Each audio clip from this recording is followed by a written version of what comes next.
കാഫിർ സ്ക്രീൻഷോട്ട് വിവാദത്തിൽ അന്വേഷണത്തിന് പ്രത്യേക സംഘത്തെ രൂപീകരിച്ചു. കോഴിക്കോട് റൂറൽ ഡിവൈഎസ്പി മനോഹരൻ ടിയുടെ നേതൃത്വത്തിൽ 7-അംഗ അന്വേഷണ സംഘം ആണ് രൂപീകരിക്കുക.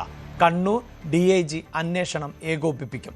വി അരുണാണ് വാർത്തയുടെ വിശദാംശങ്ങളുമായി ചേരുന്നത്. അരുൺ, ലോക്സഭാ തെരഞ്ഞെടുപ്പിൽ ഏറെ ചർച്ച ചെയ്യപ്പെട്ട ഒന്നായിരുന്നു. ഇപ്പോഴിതാ അന്വേഷണ സംഘത്തെ രൂപീകരിക്കുകയാണ്. എന്താണ് വിവരങ്ങൾ?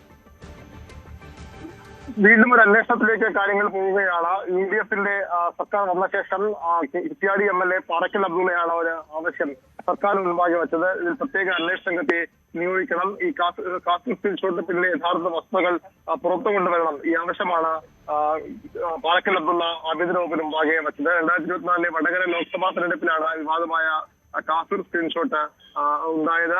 അതാണ് പിന്നീട് വലിയ ചർച്ചയായി മാറിയത്. ഈ LDF സ്ഥാനാർത്ഥിക്കെതിരെ UDF കേന്ദ്രങ്ങൾ ഉണ്ടാക്കി പ്രചരിപ്പിച്ചതാണ് എന്നായിരുന്നു ആദ്യം ഉള്ള വിവരം. അതിനടിസ്ഥാനത്തിലാണ് അന്ന് അന്വേഷണം മുന്നോട്ട് പോയത്. എന്നാൽ പിന്നീട് CPI കേന്ദ്രങ്ങൾ തന്നെയാണ് ഇത് വന്നതെന്ന വിമർശനങ്ങളും വിലയിരുത്തലുകളും അന്വേഷണത്തിന്റെ ഗതിയുമൊക്കെ ആ രീതിയിലായിരുന്നു. തുടർന്ന് പിന്നീട് കോടതിയിൽ പോലീസ് ഇറങ്ങിയ റിപ്പോർട്ട് കേസ് അന്വേഷിപ്പിക്കാനുള്ള ശ്രമങ്ങൾ നടത്തിയിരുന്നു. അതിനെതിരെയാണ് ഇപ്പോൾ വീണ്ടും അന്വേഷണം ഉണ്ടാകുന്നത്. UDF-ന്റെ രാഷ്ട്രീയ തീരുമാനമായി കൂടിയാണ് ഇപ്പോൾ കാഫിർ സ്ക്രീൻഷോട്ടിൽ പ്രത്യേക അന്വേഷണ സംഘത്തെ നിയോഗിച്ച് SIT രൂപീകരിച്ചുകൊണ്ട് ആഭ്യന്തര വകുപ്പ് അല്പസമയം മുമ്പ് ഉത്തരവിറക്കിയിരിക്കുന്നത്. വിശദാംശങ്ങളാണ് വി അരുൺ നൽകി. കൂടുതൽ വാർത്തകൾക്ക് News 18 Keralam YouTube channel subscribe ചെയ്യുക.